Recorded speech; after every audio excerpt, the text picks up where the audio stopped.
Hello, and thank you for joining me again today on the Finding Hope After Loss podcast. Don't forget to subscribe so you don't miss any future episodes. If you like the show, please leave a review or rating on Apple or Spotify. It only takes a moment and really helps the show reach more loss and infertility families. Today I am talking with Stephanie. She is the mother of 4 angel babies and 2 living children. She talks about her experience losing twins to miscarriage, going through an ectopic pregnancy, and then losing her son in the second trimester. Stephanie also discusses how her losses led to renewed faith in God. Hello, everyone. Today I am here with Stephanie. Stephanie, can you tell us a little bit about yourself? Sure. My name is Stephanie. I live in East Tennessee. My husband and I have been together coming up on 9 years. Well, we've been married coming up on 9 years in next month, and we've been together almost 15 years. For a long time, we kind of put off having children, and we moved a lot, changed jobs a lot. He works in IT, and I work in instructional technology, making online programs. We both work from home, which has been really nice. And so we first started to consider wanting a family in 2020. And I was in my early 30s. He was in his late 30s. So we figured we needed to get started on our journey if we wanted to have children. Before that, I think I had put up a lot of walls around the idea of being a mom. I had kind of several traumatic experiences growing up, and we had a lot of debt from moving a lot and my student loans. So we just really kind of were leery of what becoming parents would look like for us. And in 2020, when we both started working remotely because of the pandemic, we we decided, like, why don't we give this a try? We're financially stable. We'd worked a lot on ourselves. So that's kind of what started us on our journey to become parents. And God was kind of pushing us in that direction. Yeah, kind of the background to how we got to the parenting part. I know I feel like it's always so hard to figure out am I really ready to start trying? And I mean, because we all think oh, it's gonna happen right away, right? Like you start trying, you get pregnant and have your baby and are we ready for that? And I guess as we all know, it doesn't always happen like that. Right. I think that expectation is that you're going to get pregnant, and then within a year or so, you're going to have a baby. And so, like, you don't really have a lot of time to think or to plan on it or to, so we right away we're like, okay, we need to find a church. We need to start going back to church because, which was really hard with COVID. And we had only lived in that area of South Carolina for maybe like 5 or 6 months when the pandemic started. And I had to have surgery right away when we moved there to have my gallbladder removed. So it was kind of like we had all these excuses for not getting back into church. And so now I'm like, well, if we're going to go the parenting route, we need to find a church. Of course, everything was closed. So we did a lot of online um, sermons, which was really cool. But yeah, it is 2024, and we are still not parents to living children yet. So I can definitely testify that it doesn't always work out the way you think it will when you're just like, hey, let's make a baby and see him in a year. I know, and I feel like that's what we're taught too. Like, be careful because you'll get pregnant right away, and you don't want that. And so then it's like, oh well, yeah. I just feel like so many of us, if we knew what we know now about how things would turn out, maybe we would have changed when or how we started. Oh, definitely. Like my biggest piece of advice, I mean, I'll share more on my story, obviously, but my biggest piece of advice, like if you are with your husband, you are loving, like you guys love each other, you are even remotely financially stable, and you even remotely think you want kids, just go ahead and let it happen, because man, if we could have started in our 20s, that probably would have been so much different. But God works through that story too, because a lot has changed on our hearts in the last almost 5 years. So So, do you mind sharing a little bit about your story? Absolutely. So we did start trying in the summer of 2020 after a few months of thinking on it and praying on it, just, finding that church that we wanted to go to. And we got pregnant in the second month of trying. So that was exciting because, throughout this journey, we've met so many wonderful women and men who deal with infertility issues. So, you get pregnant right away and you think, well, this is going to be smooth sailing. And the symptoms came on super strong. And we ended up getting a hold of an OB who would do our first ultrasound around the end of week 8. From there, we found out that we were having identical twins, but they were almost 2 weeks behind. They were measuring in week 6, and neither had heartbeat at the time. So that was kind of a really trying experience for us. After that, we called everybody we knew, said, hey, there's twins, but there's no heartbeats. They're going to recheck in a week. And we're just praying that it isn't a miscarriage and they didn't stop developing. Unfortunately, that is what happened within before the next appointment, actually. So about 5, 6 days later, I started miscarriage bleeding and cramping, and it was a really hard experience for us. We had named the twins Hope and Faith kind of as a placeholder because we're like, well, all we have right now is hope and faith to go on, and if these babies make it, we owe all of that glory to God. And of course, we still owe God the glory without that too. But at the time, it was just really hard to understand because, like we just talked about, you expect everything to go perfectly. It's our first time being pregnant. I think I was 33, just about to turn 34 a couple weeks later. And my husband had just turned 39. So we were just like, all right, we're going to have these babies before Jeff is 40. It's going to be great. But then we did have a miscarriage, and I followed up with my OB, and luckily everything passed normally. I didn't have to have surgery or anything like that, but we did wait 3 months to try again just to make sure that all my hormones and everything came back down to normal. And we found out in January of 2021 we were pregnant again. Actually, we got pregnant in our first cycle trying that time. And so they wanted us to come in and do our screening ultrasound a little bit earlier during week 6, just to make sure everything was okay. They had told us typically with identical twins, you see issues with development, whether the egg splits properly into 2 separate embryos. A lot of trisomies are kind of common as well.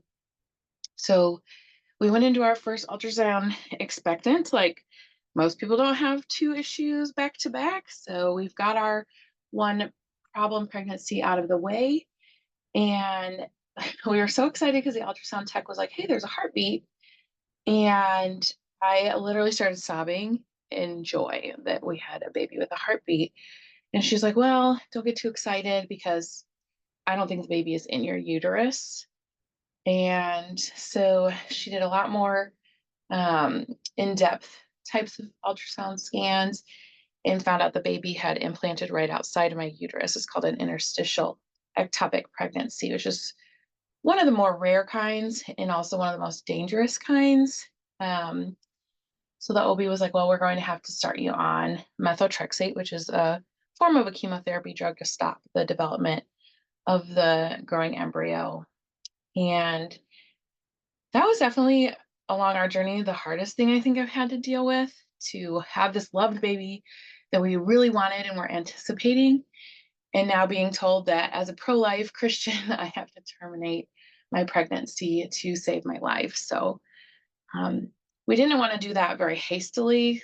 The doctor ended up scheduling an MRI to confirm the position, which they were able to do. And I went home that night just praying that there was some sort of hope that we could salvage the pregnancy. But we found out that there were no records of a pregnancy lasting beyond like 17, 18 weeks with this type of ectopic pregnancy. And the mortality rate for the mother was quite high. So we didn't want to take any risks there. And I started methotrexate the next day, which was Friday. And then the next week, after on Friday, I had to do my second treatment. And kind of another element to all of this, my that same week that we found out about the ectopic pregnancy, my mom's sister had passed away from lung cancer. So I guess it was kind of a fortunate situation for us because my mom and I had a lot of wonderful talks over this 2 week period about heaven and what life would look like beyond this world, and how maintaining our faith and praying and just putting our trust in God would allow us to get to this point where we would be reunited with our loved ones. Like I would get to see Hope and Faith. I would get to see this baby. She would get to see her sister again. And then my mom had a stroke the Saturday after my second treatment, which was her sister's funeral, and she ended up passing away the following Thursday. I was able to go up there, and she was unconscious, but we prayed with her and sang hymns with her. And it was this really interesting experience because they're like, your mom is brain dead. But when we started praying with her and singing, she started crying. um, so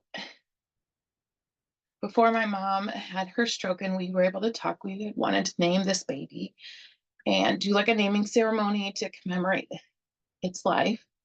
And we chose the name Zechariah, which my mom actually had her stroke before we chose the name. So she never knew while alive the name of the baby. And the name Zechariah means God remembered. So sorry, I got to take a breath and getting It's a little okay. anxious here. It's okay. So we chose the name Zechariah for God remembered this baby. And the next 2 years were really, really challenging. We moved back to Tennessee. Um, we both took I took a new job at a new company. My husband got a new position within his own company. We didn't like at all where we lived at first. So we ended up moving again like 8 months later, which is a huge hassle because it was like, even though it was still in Tennessee, it was 90 miles away. So in a couple of years, we're changing jobs, we're moving twice, once across the state. And finally, where we live now, we were like, we have to find a church and fix this because our marriage was suffering from not dealing with the feelings that we had from losing the 2 pregnancies, from kind of denying our original prompting to become parents. Because here now we're much older, and we're like, well, I mean, it was just so heartbreaking to even consider trying again to become a mom without my mom, to face potentially losing another pregnancy.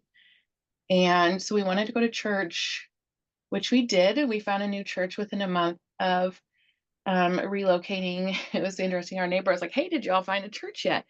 We're like, no. So she had us try her church. And um, the first week we went was actually the last week with their interim pastor. And then the following week, their new pastor started, who was only a couple years older than me. And I was like, what can I learn from someone who is 37? And his first sermon was he started in the book of Philippians, and it was just so powerful to hear, the story of Paul writing from prison, such positive, hopeful things about giving up your anxiety and your fear over to the Lord.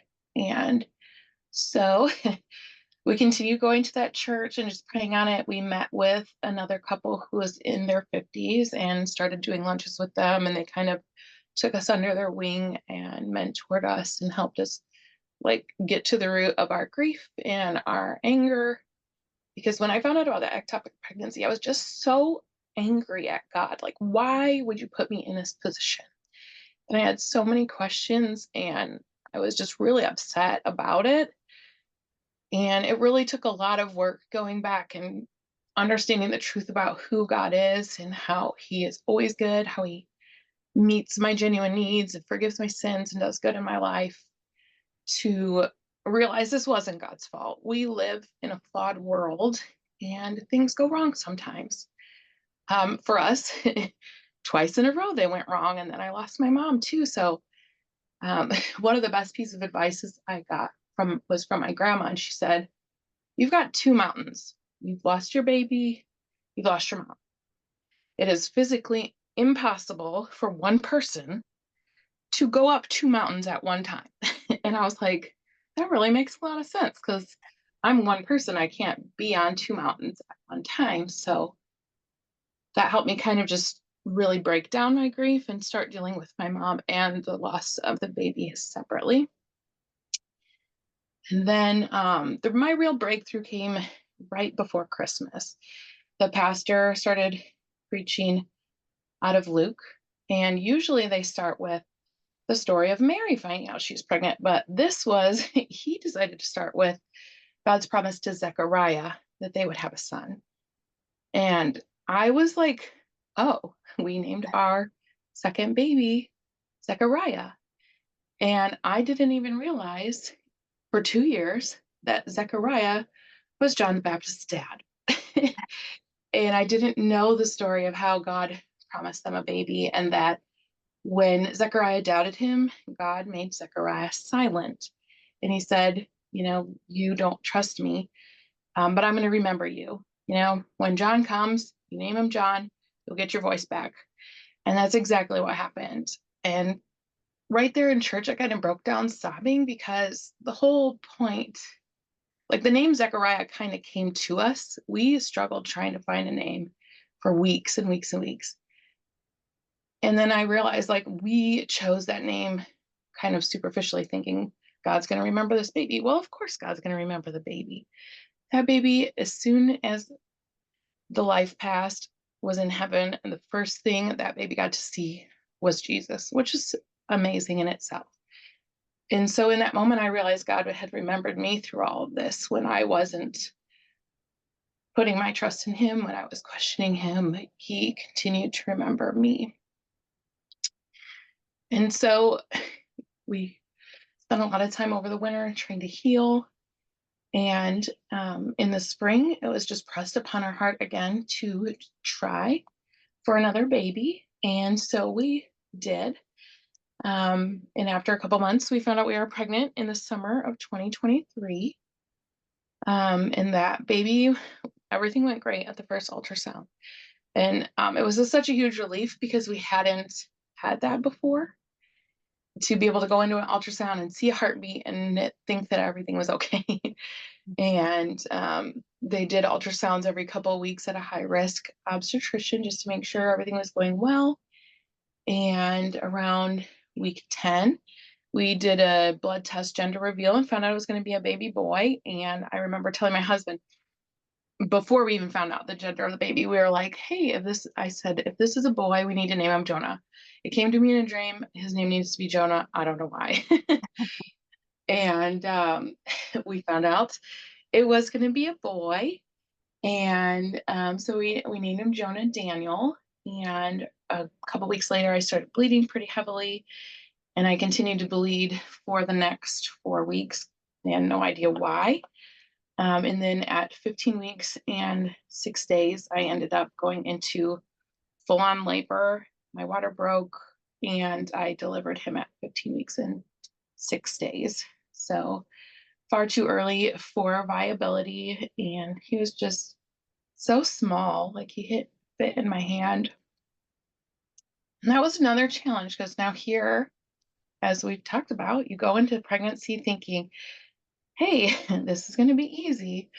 Or, hey, I've already got my one miscarriage out of the way, and now we've got 2 miscarriages and an ectopic pregnancy. But my first thought was that I didn't want to give up on our journey this time. Like I didn't want to go back to more years of waiting or other options. I actually had a lot of peace with what had happened as I was going through the labor. I remember praying to God, like, hey, he's your son first, and you're going to do a way better job raising him than I ever could here on earth. Like that gave me a lot of peace just to relinquish that responsibility, especially since I knew there was nothing that could be done to save his life at that point. And so that was September 30th of 2023 when he was born. And we found out a couple weeks later that I have a blood clotting disorder that causes a hypercoagulable state. And this is when we found out why God wanted us to name the baby Jonah, because I had this urgency to call my uncle and tell him, hey, this is a genetic thing. I have two copies, which means I got one from my dad, which is his brother, and one for my mom. And with all of the heart issues, the stroke my mom had, my dad was already on a pacemaker. He had already had a pulmonary embolism. I was like, I know you're not big on going to the doctor, but I just feel like God's telling me you need to go get a physical and get this checked out. And he called me a couple weeks later and said, hey, so I'm going in for emergency open heart surgery in a couple weeks. Oh, wow.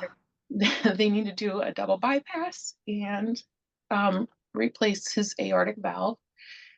And it ended up saving his life to have this experience be so serious that I lost my son, that it just prompted him to know that it was serious enough to go get help.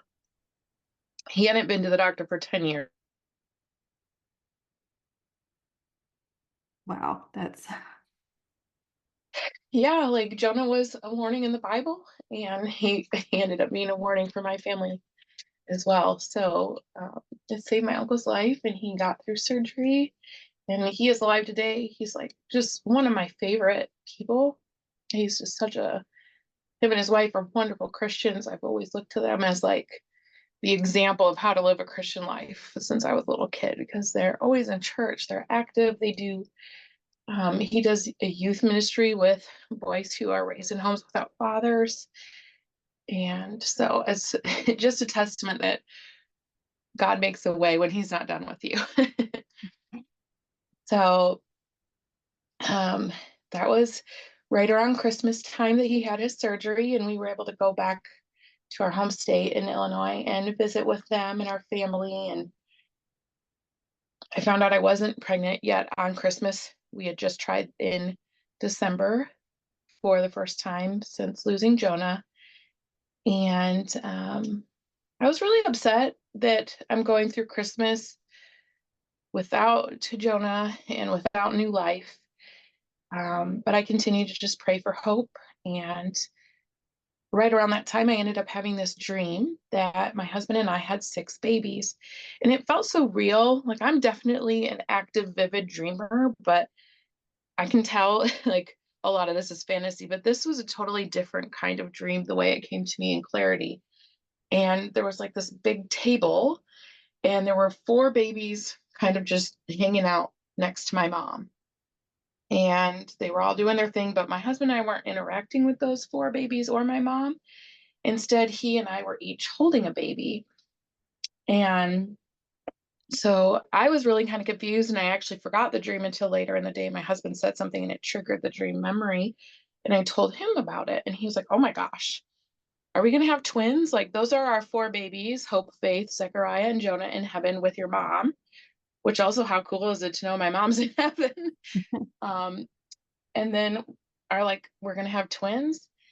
And I was like, oh, wow, that's a cool interpretation. So that same cycle, I got pregnant, and the symptoms came on super strong. I had 2 separate implantation bleeding days, and my HCG beta tests, they did them on Monday, Wednesday, and Friday, and they went up 250% each time instead of just 100%. So like, well, it's looking more and more like twins. And then our doctor got us in again in week 6, just to make sure that everything was going well and that implantation went well, that there was a heartbeat, and there were 2.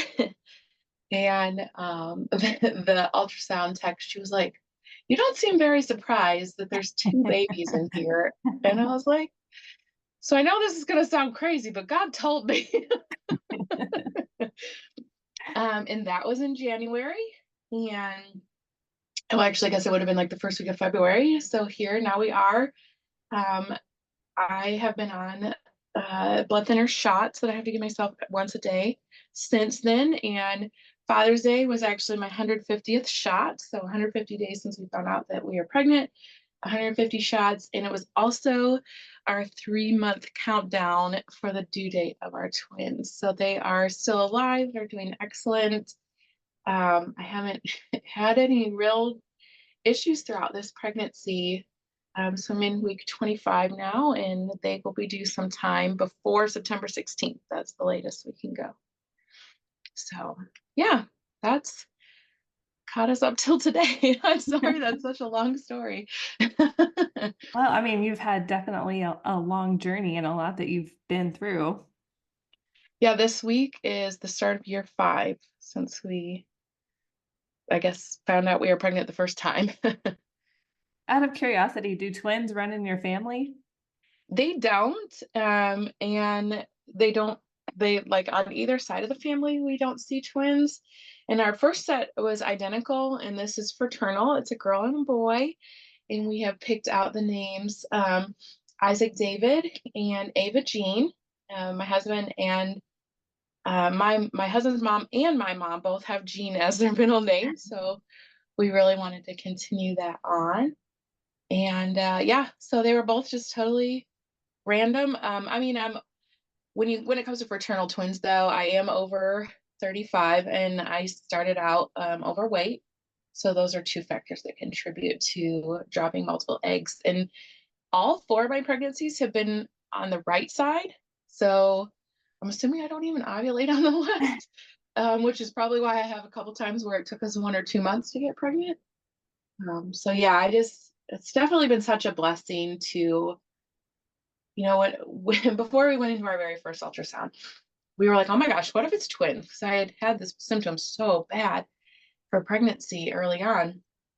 And we were so excited about the thought of, I guess, kind of being one and done as a joke, like, hey, we get our twins, we get our 2 babies, and we're done.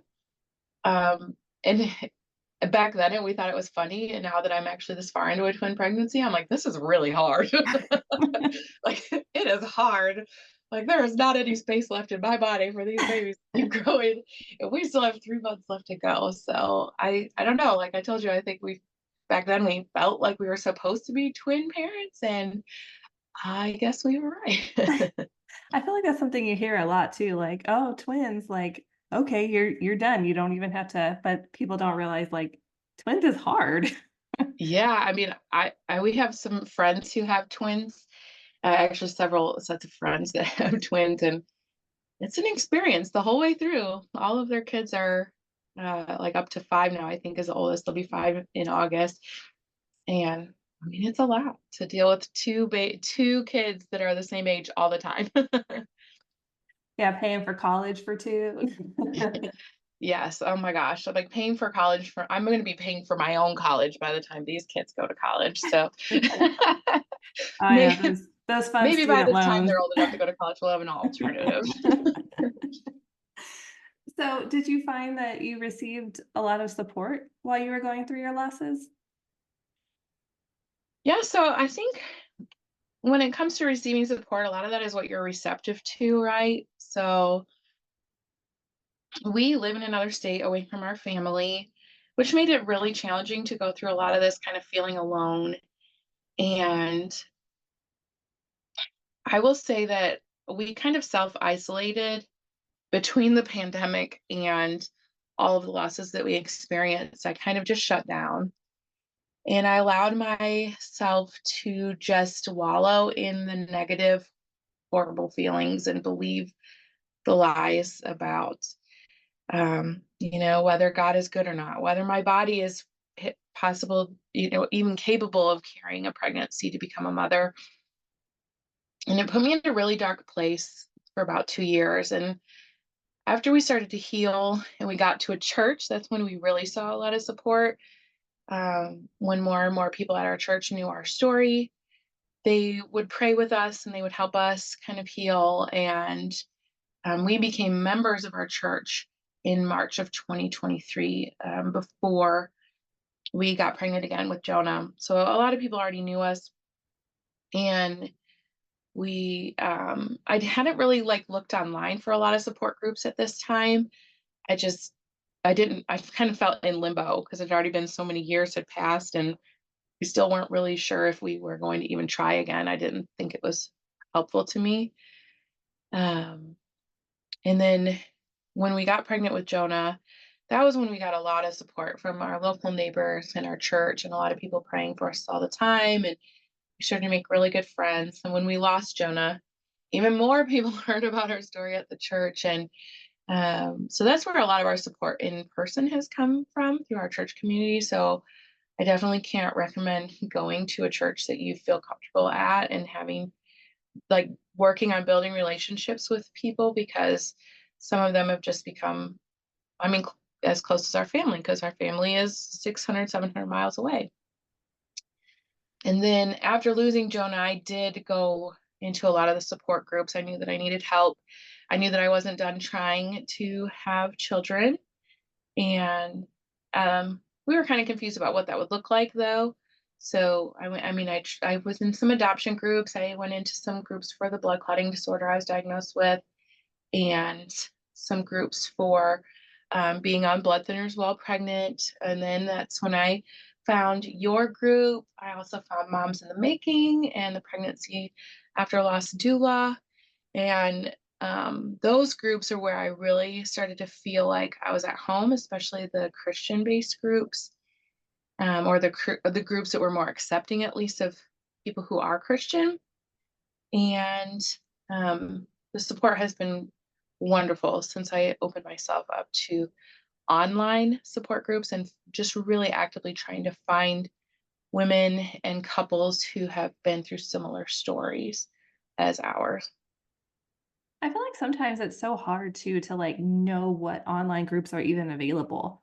Like I feel like so Absolutely. many of us like find it way after our loss or like after we've already had multiple losses or and it's like this would have been really helpful after like the first loss.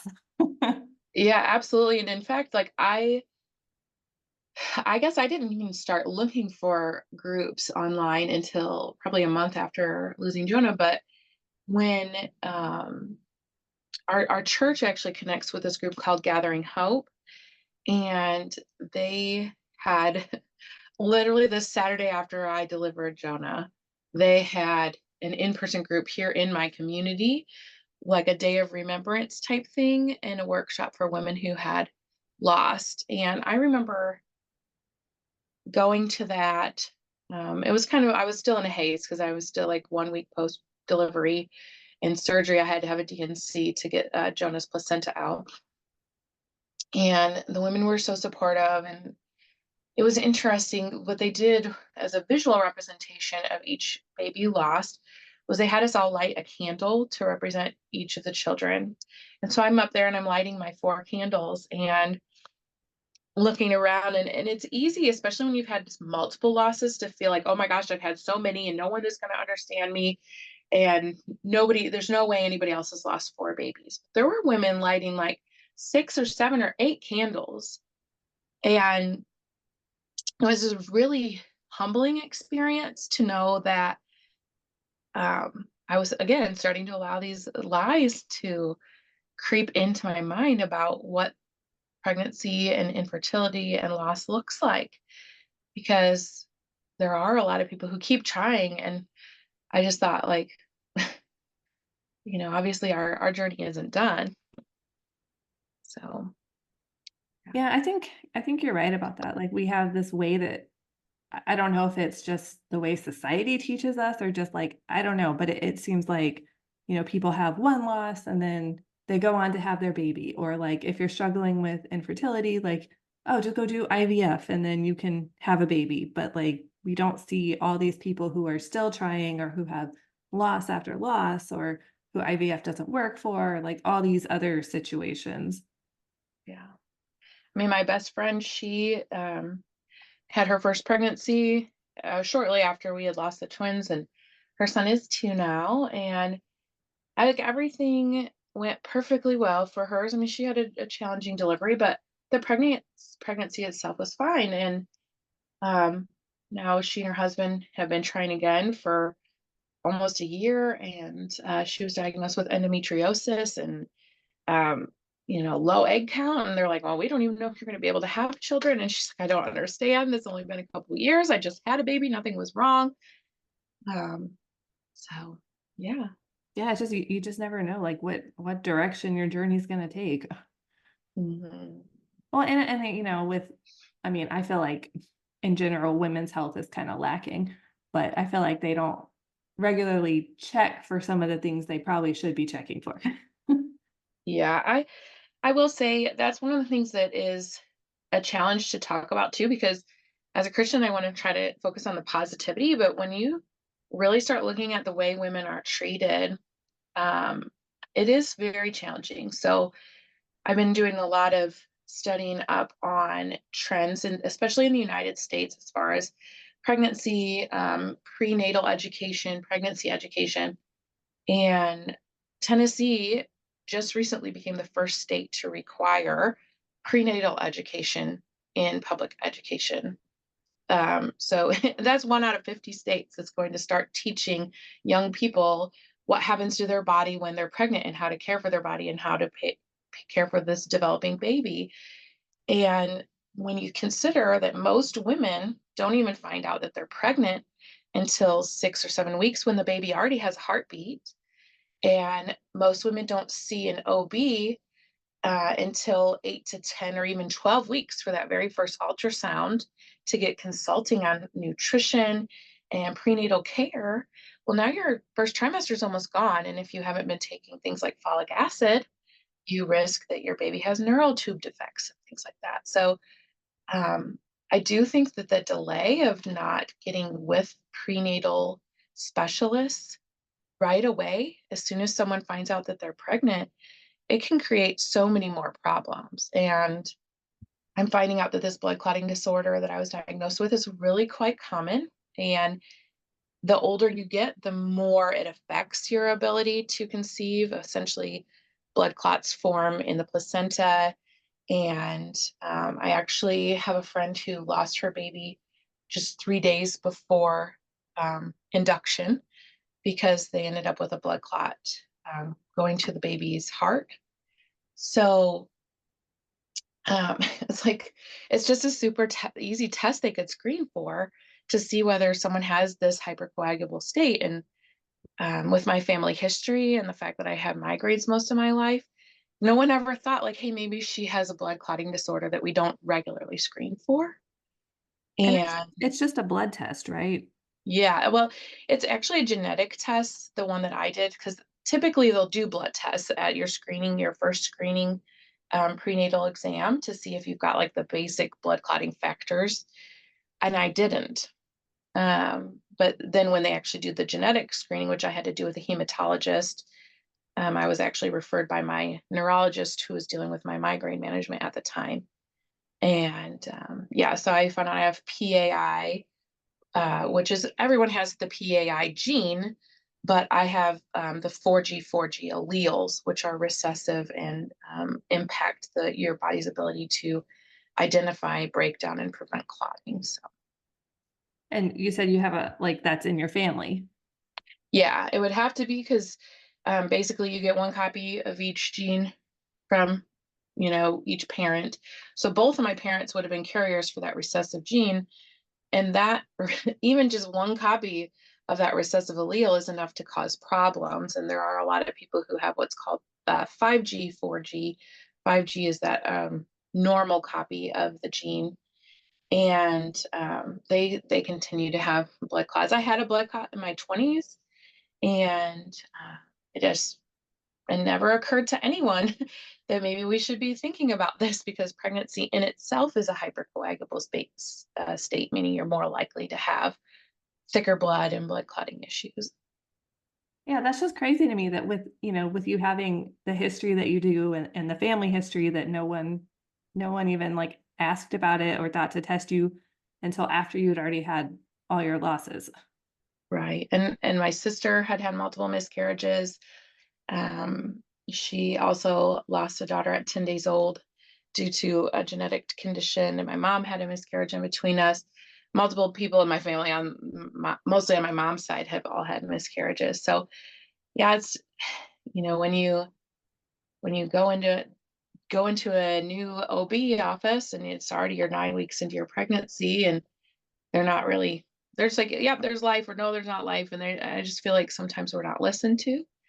And it took all of these losses and all of my experiences and all of these specialists. I've seen fertility specialists, I've seen multiple OBs, I've seen high risk, I've seen multiple neurologists and a hematologist before all of these kind of pieces started to fall into place. And it was interesting because when I saw a new neurologist this year, I was already pregnant again. I saw them in February, which I had to wait a year to see that doctor.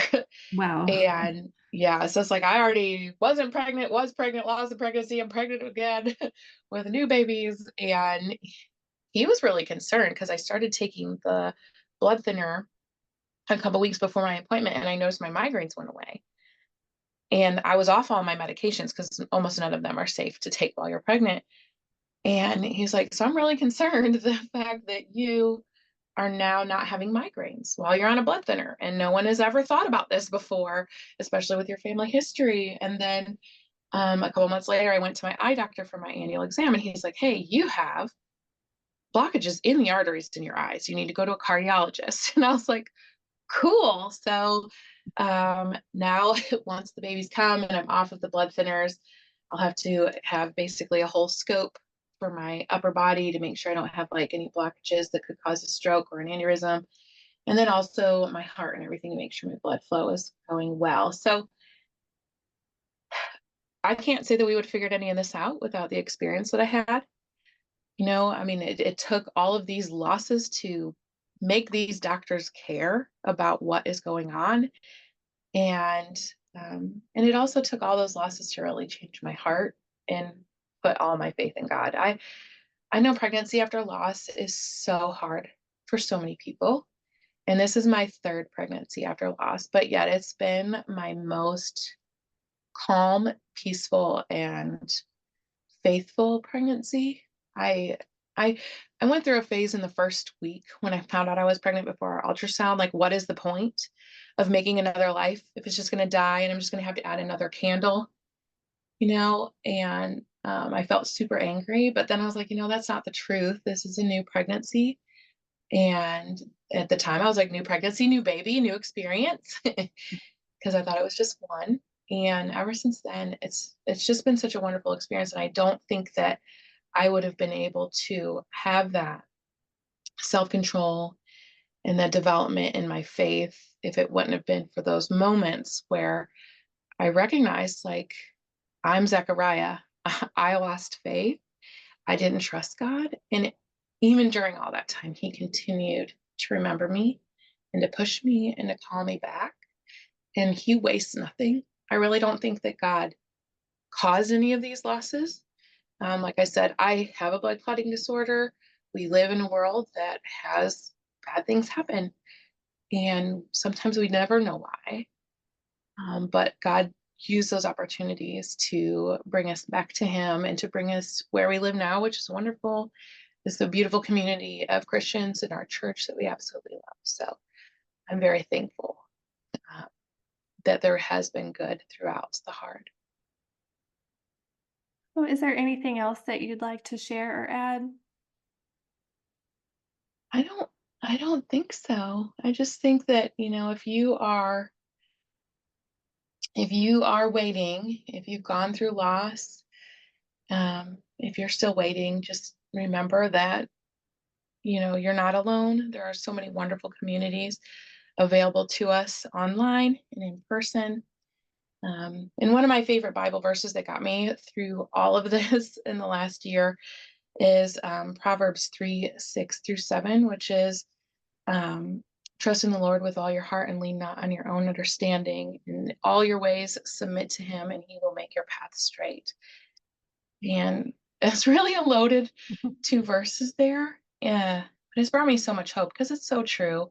My mom used to always say, I would call her freaking out about something, and she would always say, have you prayed about it? And honestly, back then I didn't. I was like, no, mom, I'm calling you, fix it. Like for for a long time, it just felt like prayer was just this passive thing that I would do. And then I would still be angry because nothing's getting done and I want it done right now. I want my answers. I want my, end product. In this case, I want my baby. And it takes time. Like when when God promised Abraham and Sarah that they were going to have a baby, Abraham was 75. And when they got Isaac, he was 100. So 25 years passed. It's just so crazy. God's thoughts are not our thoughts. His ways are not our ways. And so just keep holding on and praying and reflecting and put your focus on healing, because it is really hard to go from one pregnancy to another pregnancy if you haven't allowed yourself that time to heal. And I know that can be hard because we're on a clock, right? We've just talked about how the older you get, the harder it is. So if you keep waiting, well, you feel like it's never going to happen for me. But through these groups, I found so many women who are in their 40s having babies for the first time. I just met with a woman yesterday who they had twins by IVF. They thought they could never have kids. They thought they were done having kids. And that was 4 years ago. And she is now pregnant with fraternal natural twins. And so she's like, oh my gosh, we have 4 babies.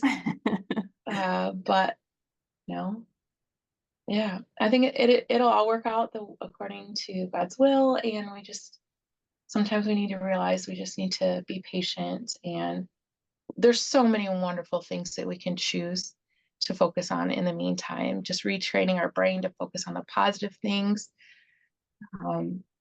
that we can still participate in while we wait to become parents. Yeah, I can't say patience is my strong suit either.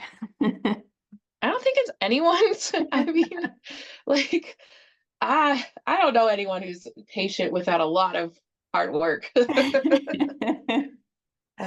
It's definitely, I find myself impatient. I'm like, all right, 25 weeks, we got 3 more months to go. Like, I just want to meet my babies and I want to know they're safe. But then I don't want to rush that, right? Because we want them to be like fully developed and ready to just come home with me as soon as they're born. Right. So I definitely don't want to wish away the days of this pregnancy because it's so important for them. But Maybe just like I wish away said, the stress and anxiety. yeah, I know. It's like we've already waited 5 years. Can I just hold my babies? But there is light at the end of the tunnel, and there's always heaven too. How awesome is it going to be that we've already built up these treasures in heaven, and we've got a family up there waiting for us, and they've never known the hard that we've had to know, and I'm so excited to meet my mom and Zechariah and Hope and Faith and Jonah someday, and it's going to be so beautiful.